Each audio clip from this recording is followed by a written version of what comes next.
Good morning বন্ধুরা, কেমন আছেন সবাই? সাহা সেশন ফ্যামিলির নতুন আরও একটি ব্লগে আমি আপনাদের সবাইকে স্বাগত জানাই। তো আজ শনিবার, আবার একটা নতুন দিন, নতুন সকাল, আর আমি আমার ব্লগটা শুরু করছি রান্নাঘর থেকে। এখন সকাল 8:30 মতন বাজে, আর আমি রান্নাঘরে এসেছি সকালের টিফিন তৈরি করতে। তো মেয়ে এবং মেয়ের বাবার যেদিন ছুটির দিন থাকে সেদিন এই টিফিনটা নিয়ে একটু সমস্যা হয়। কারণ হচ্ছে অন্য দিনগুলোতে তো জানেনই স্কুল যায়, শুধু মেয়েকে স্কুলে টিফিন দিয়ে দিতে হয়। আর সকালবেলা ভাত খেয়ে গেলে না এই সমস্যাটা কমই থাকে।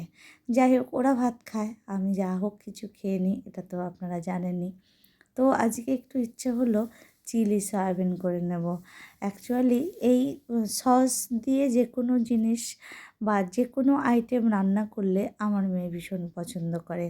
আর হাজব্যান্ড যেহেতু সয়াবিন খেতে পছন্দ করে না, তো ওর জন্য দিয়ে দেবো আলুগুলোকেও ফ্রাই করে নিয়েছি। তো একেবারে আপনাদের সঙ্গে ওইভাবে রেসিপিটা শেয়ার করছি না, গল্পের ছলে যেটুকু যায় সেটুকুই, বিশেষ কিছু দিইনি। একটু ক্যাপসিকাম, একটা টমেটো আর আদা কাঁচা লঙ্কা আর একটু 2 রকমের সস দিয়েই নেড়ে চেড়ে নিলেই হয়ে যাবে চিলি সয়াবিন। বাট এটা সত্যি সত্যি খেতে খুব টেস্টি হয়। যদিও আজকে এটার মধ্যে আমি একটা বাজে কাজ করে দিয়েছি, সেটা হচ্ছে যেই থালাটার ভিতরে আমি সয়াবিনগুলো মাখিয়েছিলাম গোলমরিচ আর লবণ, আর তার সাথে দিয়েছিলাম কর্নফ্লাওয়ার, সেই গোলা জলটা আমি দিয়ে দেওয়াতে একটুখানি কেমন হয়ে গেছে। এইটা আজকে মেয়ে খুব একটা পছন্দ করেনি। মেয়ে শুধুমাত্র সসটা দেওয়াটাতেই বেশি পছন্দ করে। তো যাই হোক, ওর সঙ্গে করে নিচ্ছি রুটি। তো তাড়াতাড়ি ওদেরকে রুটিটা করে খেতে দিয়ে দিচ্ছি।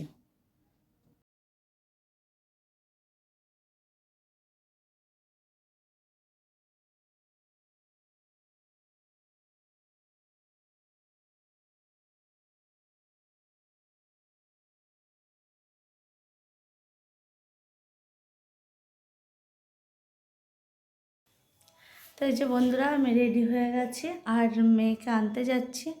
তার কারণ হচ্ছে মেয়ে পড়তে গেছে, আর শনিবার দিনটা আমারই ডিউটি পড়ে আমাকে আনতে যাওয়ার। তো চলুন, এই যে রেডি হয়ে গেছে, হাতে ব্যাগ ছাতা সব নিয়ে নিয়েছি, বাইরে প্রচণ্ড রোদ্দুর। তো যাই, গিয়ে মেয়েকে নিয়ে আসি, তা না হলে আবার দেরি হয়ে যাবে। 11:30 বেজে গেছে। তো আমি দরজা এবং গেট লক করে যখন বেরোচ্ছি, তখন ওর বাপি ফোন করে আমায় বলছে, তুমি কোথায়? আমি বললাম, আমি তো মেয়েকে নিতে যাচ্ছি। বলছে, ঠিক আছে, তোমাকে আর যেতে হবে না, আমার আজকে ছুটি হয়ে গেছে, আমি নিয়ে আসছি মেয়েকে। আমি বললাম, ঠিক আছে। তো আমি আর ড্রেস চেঞ্জ করিনি, তো আমি এখন ওদেরকে একটুখানি মোসাম্বির জুস করে দিলাম। আর এখন যাব রান্নাঘরে রান্না করতে। এই রোজকার এক ডিউটি, জানেন না তো কী বলবো। সকালবেলা যেহেতু টিফিনটা করে গেছি, আর রান্নাটা আমি করে উঠতে পারিনি, তো ভেবেছিলাম যে আস্তে আস্তে প্রায় 12:30 বেজে যাবে, এসে রান্না করে নেব। যদিও আমাদের দুপুরের খাবারটা খেতে একটু দেরিই হয়। আর এই হচ্ছে এক জ্বালা, কী বলুন তো, যেহেতু নিরামিষ, সেহেতু কী রান্না করব, কী খাওয়াবো, কী দিলে মেয়েটা দুটো ভাত খাবে ঠিক করে, এবং এইসব ভাবনা চিন্তা করতে করতেই না মানে প্রচণ্ড অসুবিধা হয়। তো রোজই হচ্ছে এটা ওটা সেটা এইভাবে চেঞ্জ করে করে করে করে রান্না করি।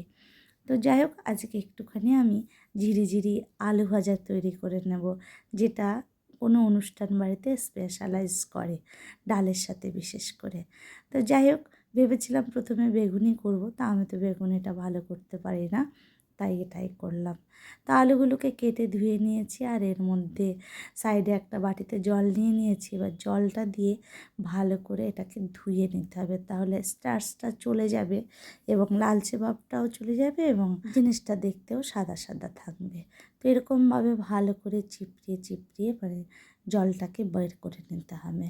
তো যাই হোক, আমি এটাকে প্রায় 2-3 বার করে ধুয়েছি, তা সত্ত্বেও যেন আমার মনে হলো একটু স্টার্চ ছিল। তো যাই হোক, এর মধ্যে এবার আমি একটু লবণ দিয়ে ভালো করে আমি মাখিয়ে নিয়েছি।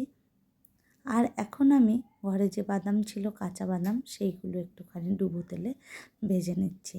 আজকের যে আলু ঝুরি ভাজাটা করব, এটার মধ্যে বাদাম দেব আর কারি পাতা দেব। তো এইগুলো দিলে এটার টেস্টটা যেন একটু বেশি হয় আর কি। তো যাই হোক, বাদামটা ভাজা কমপ্লিট হয়ে গেছে আমার।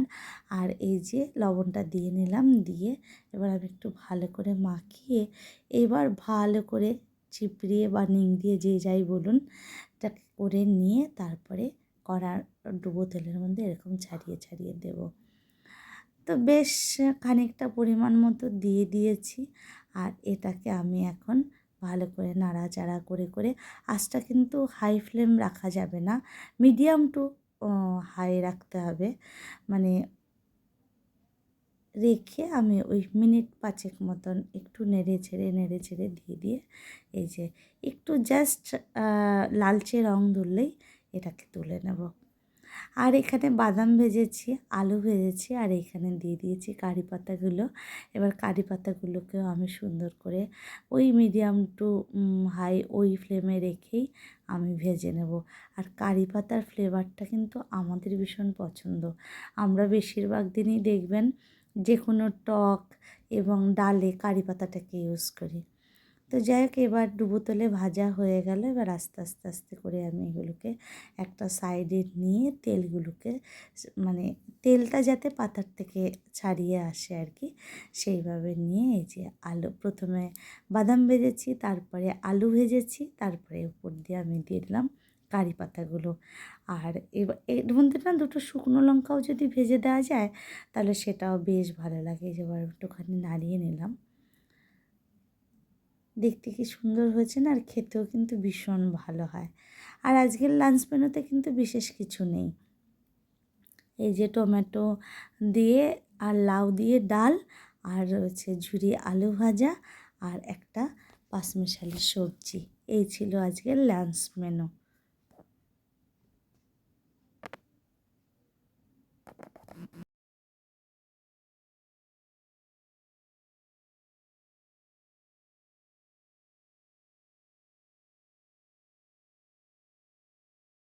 তো আজকে আবার আমার হাজব্যান্ড বসেছেন যে ডায়ান্থাস যেগুলো রয়েছে না, সেইগুলোকে নাকি অন্যভাবে রিপোর্টিং করে রাখলে তো ওগুলো নাকি সারা বছর ফুল দেবে। তাও আমাকে বলল, আমি বললাম দাঁড়াও তাহলে আমি একটুখানি আসছি, আমি একটু আমার বন্ধুদের সঙ্গে শেয়ার করব। তো মাটিটা তো তৈরি করাই ছিল, ও বিভিন্ন রকম হাড়ের গুঁড়ো সার সেইগুলো দিয়ে এই মাটিটাকে তৈরি করে। মাটি তৈরি করাটা যদি আপনারা কখনো দেখতে চান তাহলে আমাকে বলবেন কমেন্ট বক্সে, আমি অবশ্যই করে দেখিয়ে দেব। তো যাই হোক, এই যে ডায়ান্থাসের পুরনো যে ফুলগুলো রয়েছে সেইগুলোকে ছিঁড়ে ছিঁড়ে ফেলে দিল, আর কিছু চারা দানাও রেখে দিয়েছে। আর এইভাবে দিয়ে এর মধ্যে এবার পটিংটা করে দিচ্ছে। জলটা এখনই দেবে না, জলটা একটু পরে দেবে। তার কারণ মানে মাটিটাকে এরকম আস্তে আস্তে আস্তে আস্তে করে সেটিং করতে হবে। সেটিং না করলে গাছ নড়ে গেলে আবার গাছটা নষ্ট হয়ে যেতে পারে। তা 2 কালারের 2টো করবে ভেবেছিল, পরে আবার বলছে না 3খানাই এরকমভাবে রেখে দিই। যদিও এটাও প্রথমবার করছে এবার, এর আগে কোনো দিন এইভাবে করেনি, হয়তো কোথাও থেকে শিখে এসছে। যাই হোক, তো এবারই রাখছে, যদি এই যে পুরনো ফুলগুলো দেখুন সব কি সুন্দর মানে ছিঁড়ে ছিঁড়ে ফেলে দিচ্ছে সব কিছু, সেইগুলো আর রাখবে না। তো যাই হোক, এই যে 2-3টে কাজ রিপোর্টিং করা হয়ে গেছে। আর আজকের লাঞ্চ খাওয়াটা আর আপনাদের সঙ্গে শেয়ার করিনি। এখন সন্ধেবেলা, এখন 6:30 বাজে। তো গুড ইভিনিং সবাইকে। আর মেয়েকে করে দিচ্ছি ম্যাগি, কারণ মেয়ে এখন যাবে পড়তে।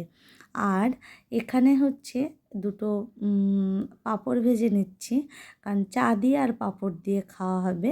সেটা আমি আর আমার গৃহকর্তা দুজনে বসে আর কি খাবো। তো যাই হোক, এখানে এক পাশে ম্যাগি বসিয়েছি আর এক পাশে হলো পাঁপড়।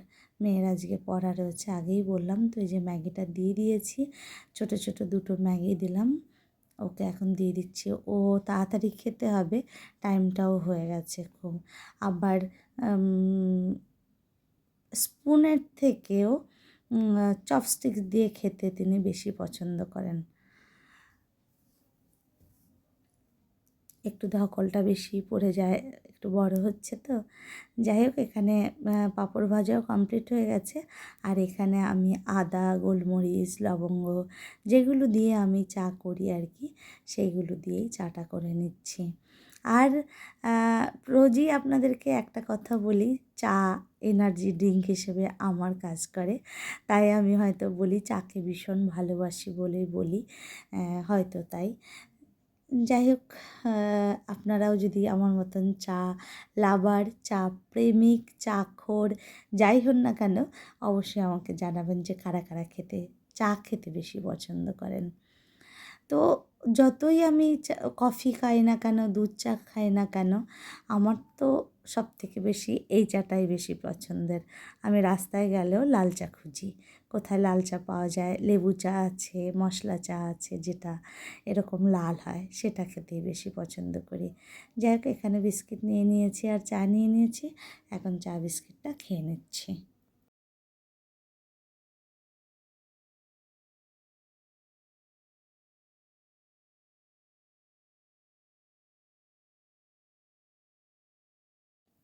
আরেকটা ঘটনা কী হয়েছে জানেন, গত 2 দিন ধরে আমি ছোলার ডালগুলো ভিজিয়ে রেখেছি একটু ধোঁকা তৈরি করবো বলে। আগের দিন শরীর খারাপ ছিল তাই তৈরি করতে পারিনি। আর আজকের দিনে যেটা হয়েছিল, আজকে হচ্ছে কারেন্ট ছিল না সারাদিন, জানেন। সেই সকালবেলা কারেন্ট গেছে, আর সন্ধ্যা মনে হয় 8টা নাগাদ কারেন্ট এসছে। আর যখনই কারেন্ট এসছে, আমি তাড়াতাড়িগুলোকে ডালগুলোকে পেস্ট করে নিতে এসেছি। তার কারণ আমার মনে হলো, আজ মানে গতকালও আগামীকালেও যদি কারেন্ট না থাকে, তাহলে আমার ছোলার ডালগুলোই নষ্ট হয়ে যাবে। তো আমি এই মশলাটাও ছোলার ডালটাও পেস্ট করে রাখবো, আর একটু মশলাও পেস্ট করে রাখবো। তাই এই যে দেখুন, আমি এবার ছোলার ডালটাকে পেস্ট করে নিয়েছি, এবার ঢাকা দিয়ে ফ্রিজে রেখে দেবো। আর এখানে আমি নিয়ে নিয়েছি আদা, লঙ্কা আর হচ্ছে টমেটো। এটা পেস্ট করা থাকলেই আমার রান্না অর্ধেক ডান। তো যাই হোক, এটা করে আমি ফ্রিজে রেখে দিয়েছি। আর এখন মেয়ে বলল কি, মা আমাকে কটা পকোড়া তৈরি করে দাও। ও পড়ে চলে এসছে। তো আমি এখন বসে বসে ওর জন্য পকোড়া তৈরি করে নিচ্ছি। আর এই পাশে হচ্ছে দুধ রয়ে গেছে অনেকগুলো, তার দুধগুলোকে একটুখানি গরম করে নিচ্ছি। তো আজকের মতো ব্লগটা এখানেই রাখছি। সারাদিন কী করলাম আপনাদের সঙ্গে শেয়ার করলাম। আর আমার ব্লগটা ভালো লেগে থাকলে আমার চ্যানেলটিকে সাবস্ক্রাইব করে আমার পাশে থাকবেন। দেখা হবে নতুন একটা ব্লগের সঙ্গে। ততক্ষণের জন্য ভালো থাকবেন। এইটুকু পথ আমার সঙ্গে চলেছেন, তার জন্য আপনাদেরকে অসংখ্য ধন্যবাদ।